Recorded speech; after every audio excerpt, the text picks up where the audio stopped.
Kwa nini sisi wazee hatuwalei watoto wetu kama tulivyolelewa?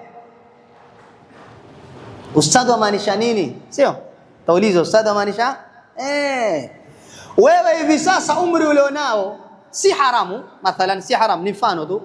Umri ulionao mzee wangu hawezi kuvaa kofia chepeo kaenda mbele ya babako, waweza? Lakini mtoto wa kileo aja mbele yako ana marungi ameyashika, baba nasikia alikuwa anaitwa asemaje? Wewe leo ni mraibu wa sigara, lakini wallahi mbele ya babako huwezi kuvuta sigara. Aina alkhalal? Shida iko wapi? Sababu ukiuliza mtu watoto wa siku hakuna watu wa siku hizi, ni sisi tulivyowalea ndivyo walivyokuwa. Kwa nini leo umezeeka lakini una heshima na babako mpaka leo, lakini mtoto wako wa miaka 15, 16, 20 tayari heshima ameiondosha? Alfasadu alijtimai, mujtama umeharibika. Kiwazo ukitembea katika mabarabara utaona, ukiingia katika social media ndo usiseme kabisa, yani huko ndo kumeoza patoka mabuu kwa nuka.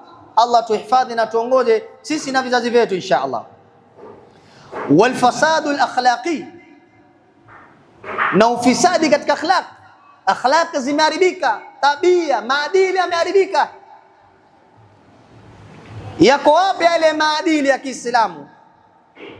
Tuache maadili ya Kiislamu. Yako wapi maadili ya Kiafrika tu? Tulikuwa na maadili yetu yenye adabu na heshima baina yetu sisi, baina mkubwa na mdogo.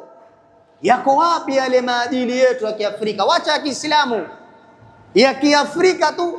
Leo mpaka makabila yameacha mila zao ambazo kwamba zilikuwa na heshima na adabu. Leo tumeingia katika tamaduni na mila ambazo kwamba hazina heshima wala adabu. Mfano mdogo, leo kuna makabila mengine, yani mtu alioa kwa yule mzee hawezi kuja kukaa ndani ya nyumba ya yule mzee. Maadili wanakwambia si adabu, si yako wapi hivi sasa? Na mifano ni mingi. Kwa hivyo akhlaq, kumekuwa na fasadi katika akhlaq, tabia zimeharibika. Nani ameharibu? Mimi na wewe. Hakuna malaika aliyoteremka wala jini wala shetani wala nani, mimi na wewe.